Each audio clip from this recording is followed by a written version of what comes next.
Magandang araw guys. Babalik tayo ng ating pinagkainan. Paminsan-minsan guys, tutulungan natin ang asawa natin sa mga gawaing bahay.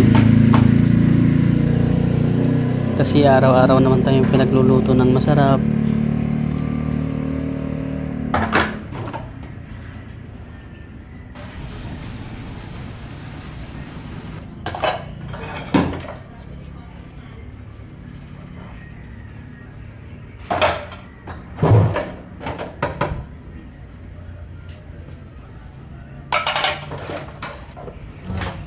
Shout out sa mga katatay ko dyan.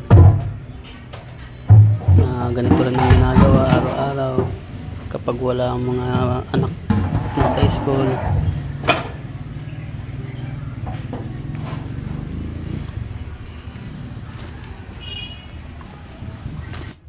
Kaysa tumambay, maglilinis nila ng bahay.